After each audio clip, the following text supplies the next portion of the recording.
તો મિત્રો આજના સૌથી મોટા સમાચારની વાત કરીએ તો અંબાલાલ પટેલના અનુમાન મુજબ 31 ઓગસ્ટ સુધી મધ્ય ગુજરાતના કેટલાક વિસ્તારોમાં ભારે વરસાદ પડી શકે છે, જ્યારે ઉત્તર ગુજરાત, મધ્ય ગુજરાત, દક્ષિણ ગુજરાત અને સૌરાષ્ટ્રના વિવિધ ભાગોમાં પણ વરસાદી પ્રવૃત્તિમાં વધારો થવાની શક્યતા દર્શાવવામાં આવી, જ્યારે ખાસ કરીને 24 થી 26 ઓગસ્ટ દરમિયાન ઉત્તર ગુજરાતમાં વરસાદનું જોર વધુ રહેવાનો અંદાજ રાખવામાં આવ્યો છે। તો મિત્રો આજના ગુજરાત બજારના સોના અને ચાંદીના ભાવ જોઈએ તો 24 કેરેટ સોનાનો ભાવ પ્રતિ 10 ગ્રામ 1,60,620 રૂપિયા જોવા મળ્યો હતો, જ્યારે ચાંદીનો પ્રતિ કિલોગ્રામનો ભાવ જોઈએ તો 2,46,630 આસપાસ જોવા મળ્યો હતો।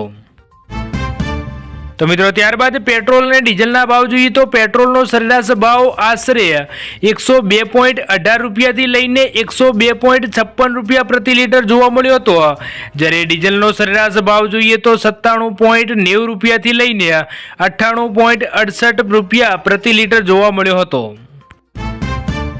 તો મિત્રો ત્યારબાદ જોઈએ તો ગાંધીનગરમાં ફૂડ સેફ્ટી શાખાનું સરપ્રાઇઝ ચેકિંગ કરવામાં આવ્યું, જ્યારે જાણીતા G5માં ચોપાટી બજાર સહિતની હોટલોમાંથી નમૂના લેવાયા, જ્યારે 39 કિલો વાસી ખોરાકનો નાશ કરવામાં આવ્યો। તો મિત્રો ત્યારબાદ જોઈએ તો ભરૂચ જેલમાં 16 કરોડના ખર્ચે સુવિધાઓનું લોકાર્પણ કરવામાં આવ્યું, જ્યારે ફિમેલ બેન્કર અને હાર્ડકોર સેલ, બાળકો માટે આંગણવાડી સહિત સુવિધાઓનું રાજ્યમંત્રી કમલેશ પટેલ દ્વારા ઉદ્ઘાટન કરવામાં આવ્યું। તો મિત્રો ત્યારબાદ જોઈએ તો કડીના બ્લાસરમાં LCBની અડ્ડા પર રેડ પાડવામાં આવી, જ્યારે જમીનમાં દાટેલા 78 પીપળામાંથી 15,600 લીટર દેશી દારૂનો વોશ ઝડપાયો હતો।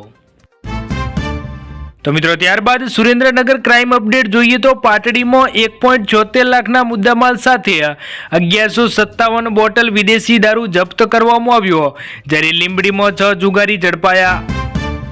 તો મિત્રો ત્યારબાદ જોઈએ તો રાજકોટ વેપારી સાથે પિતા પુત્રએ આશરે 80 લાખની છેતરપિંડી।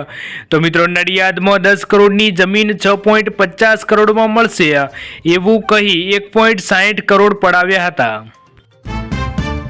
તો મિત્રો ત્યારબાદ જોઈએ તો સુરતમાં નકલી પોલીસ બની NRIને લૂંટનારી ગેંગનો ફરાર આરોપી દબોચવામાં આવ્યો, જ્યારે 10 વર્ષથી મહારાષ્ટ્રમાં ખેડૂત બની છુપાયો હતો, જ્યારે 5 લાખની ખંડણી અને લૂંટનો પર્દાફાશ થયો હતો। તો મિત્રો ત્યારબાદ જોઈએ તો સુરેન્દ્રનગરમાં મેગા બ્લડ ડોનેશન કેમ્પ યોજાયો હતો, જ્યારે રોટરી ક્લબ અને રેડ ક્રોસ સોસાયટીએ 100 યુનિટ રક્તનો લક્ષ્યાંક રાખવામાં આવ્યો। તો મિત્રો ત્યારબાદ જોઈએ તો રાજકોટ મનપામાં સ્ટાફની ભારે અછત જોવા મળી, જ્યારે ક્લાસ 1 અને 2ની 50 મહત્વની જગ્યાઓ સહિત 1843 જગ્યાઓ ખાલી કરવામાં આવી, જ્યારે 19મી કી પોસ્ટ ઇન્ચાર્જના ભરોસે ચાલતો વહીવટી કથળ્યો હતો। તો મિત્રો ત્યારબાદ જોઈએ તો ઠક્કરનગરમાં TVSના શોરૂમમાં સેલ્સ મેનેજરે 49 લાખની ઉચાપત કરી હતી, જ્યારે ગ્રાહકોના રૂપિયા પર્સનલ એકાઉન્ટમાં નખાવ્યા અને હિસાબ કરતા ભાંડો ફૂટ્યો હતો। તો મિત્રો ત્યારબાદ જોઈએ તો ભરૂચના વેજલપુરમાં ખારવા પંચનો સન્માન સમારોહ યોજાયો હતો, જ્યારે 70થી વધુ તેજસ્વી વિદ્યાર્થીઓને ઇનામ આપી પ્રોત્સાહિત કરવામાં આવ્યા હતા। તો મિત્રો ત્યારબાદ જોઈએ તો વડોદરામાં લોન અને સબસિડીની લાલચ આપી 3.61 લાખ રૂપિયાની છેતરપિંડી કરવામાં આવી હતી, જ્યારે નાસ્તાની લારી ચલાવતા વેપારી સહિત 7 લોકોને શિકાર બનાવનાર ભેજાબાજ ઝડપાયો હતો। તો મિત્રો ત્યારબાદ જોઈએ તો પાટણ પ્રજાપતિ પરિવારના કુળદેવીનો 13મો હવન યોજાયો હતો, જ્યારે વડનગરના બ્રહ્માણી માતાજીના મંદિરેથી ભક્તોએ દર્શન અને પ્રસાદનો લાભ લીધો હતો। તો મિત્રો ત્યારબાદ જોઈએ તો સાસણગીરમાં PI કક્ષાના નવા પોલીસ સ્ટેશનનું ભવ્ય લોકાર્પણ કરવામાં આવ્યું, જ્યારે 72 પોલીસ કર્મીઓનો કાફલો તૈનાત જોવા મળ્યો, જ્યારે પ્રવાસીઓ અને સ્થાનિકોની વર્ષો જૂની માંગ સંતોષવામાં આવી હતી। તો મિત્રો ત્યારબાદ જોઈએ તો અમેરિકાના રોબિન્સવલે સ્થિત અક્ષરધામ મંદિરની મુલાકાત CM ભૂપેન્દ્ર પટેલ દ્વારા લેવામાં આવી, જ્યારે ભારતીય સંસ્કૃતિ અને વૈશ્વિક સેવા કાર્યોની કરી મુક્ત કંઠે પ્રશંસા।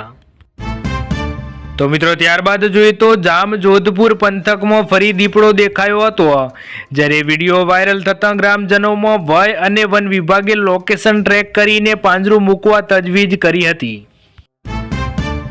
તો મિત્રો ત્યારબાદ જોઈએ તો બાડમેરના 1 કિલો સોનાની ચીટિંગનો આરોપી ભુજમાં ઝડપાયો હતો, જ્યારે એલસીબીએ રાજસ્થાન પોલીસને સોંપવાની કાર્યવાહી હાથે ધરી હતી. તો મિત્રો ત્યારબાદ જોઈએ તો લઠ્ઠાકાંડમાં આજે વધુ 2ના મોત થયા હતા, જ્યારે મૃત્યુઆંક 13 ઉપર પહોંચ્યો, જ્યારે મૂળ મહીસાગરના યુવકે ભાવનગરની સર ટી હોસ્પિટલમાં અને એકે ખાનગી હોસ્પિટલમાં દમ તોડ્યો હતો, જ્યારે 2 દિવસમાં 5ના મૃત્યુ થયા હતા. તો મિત્રો ત્યારબાદ જોઈએ તો બનાસકાંઠામાં ખેડૂતોના પ્રશ્નો પર કિસાન સંઘની બેઠક યોજવામાં આવી, જ્યારે બટાકામાં સબસિડીનો અભાવ અને મગફળીના બિયારણની ફાળવણી મુદ્દે સરકારની નીતિઓ સામે રોષ વ્યક્ત કરવામાં આવ્યો હતો. તો મિત્રો ત્યારબાદ જોઈએ તો મોરબીના વાંકાનેરમાં ભારતનો શ્રાવણ માસનો પ્રથમ લોકમેળો યોજાયો હતો, જ્યારે જડેશ્વર મહાદેવના સાનિધ્યમાં રાજ્યમંત્રીના હસ્તે 3 દિવસીય મેળો ખુલ્લો મુકાયો હતો. તો મિત્રો ત્યારબાદ જોઈએ તો લઠ્ઠાકાંડ બાદ વરતેજ પોલીસે કમળેજમાંથી શખ્સને ઝડપ્યો હતો, જ્યારે રોયલ સ્ટેગની નકલી બોટલો ફોડી પુરાવાનો નાશ કર્યો હતો, જ્યારે 4 દિવસમાં રિમાન્ડ પણ મળશે. તો મિત્રો ત્યારબાદ જોઈએ તો સુરતમાં 500થી વધુ પૂરગ્રસ્ત પરિવારોને 5000 કેશડોલ સહાય અર્પણ કરવામાં આવી, જ્યારે ઘર પાસે એક છોડ વાવી પર્યાવરણની જવાબદારી નિભાવવાની પીપી સવાણીની ગ્રુપની અપીલ કરવામાં આવી હતી. તો મિત્રો ત્યારબાદ જોઈએ તો મંદિરોમાં ચોરી કરનાર રીઢો આરોપી ઝડપાયો હતો, જ્યારે ભરૂચ પોલીસે સીસીટીવી અને ટેકનિકલ સર્વેલન્સથી 8 ગુના ઉકેલ્યા હતા. તો મિત્રો ત્યારબાદ જોઈએ તો ભાવનગરમાં શ્રાવણમાં 5મી ભવ્ય નિષ્કલંશ કાવડ યાત્રાનું પ્રસ્થાન કરવામાં આવ્યું, જ્યારે 30 કિલોની પદયાત્રા 2 દિવસે પૂર્ણ થશે, જ્યારે હર હર મહાદેવના નાદ સાથે હજારો ભક્તો જોડાયા હતા. તો મિત્રો ત્યારબાદ જોઈએ તો ખાંડના ભાવ વધતા હવે ચાની ચુસ્કી મોંઘી પડશે, જ્યારે કટિંગ ચાના ભાવમાં 5 રૂપિયાના વધારાની તૈયારી કરવામાં આવી, જ્યારે ખાંડના ભાવમાં 1 મહિનામાં જ 25 રૂપિયાનો વધારો કરવામાં આવ્યો હતો. તો મિત્રો ત્યારબાદ જોઈએ તો 950 જગ્યાઓ માટે પોલીસ ભરતીની પરીક્ષા લેવામાં આવી, જ્યારે 18,000 ઉમેદવારોને આપી કસોટી, જ્યારે 110 કેન્દ્રો પર સીસીટીવી અને બાયોમેટ્રિકની નજર રખાશે, જ્યારે દરેક વર્ગખંડનું થશે ફરીથી ચેકિંગ. તો મિત્રો ત્યારબાદ જોઈએ તો પોલીસ ભરતી બોર્ડની વિવિધ પદો માટે લેખિત પરીક્ષા યોજવામાં આવી, જ્યારે અમદાવાદમાં 952 પરીક્ષા કેન્દ્રો પર 32,457 ઉમેદવારોની કસોટી લેવાશે, જ્યારે ગેરરીતિ રોકવા માટે જીપીએસથી વાહનોનું લાઈવ મોનિટરિંગ કરવામાં આવ્યું હતું. તો મિત્રો આજના વિડીયોમાં આટલું જ. જો વિડીયો પસંદ આવ્યો હોય તો વિડીયોને લાઇક કરી દેજો, અને આવા ગુજરાતી સમાચાર માટે આપણી આ ચેનલ ગુજરાત અપડેટને સબસ્ક્રાઇબ કરી તમે કયા સ્થળેથી વિડીયો જોવો છો એ પણ કમેન્ટ કરીને જરૂરથી જણાવી દેજો.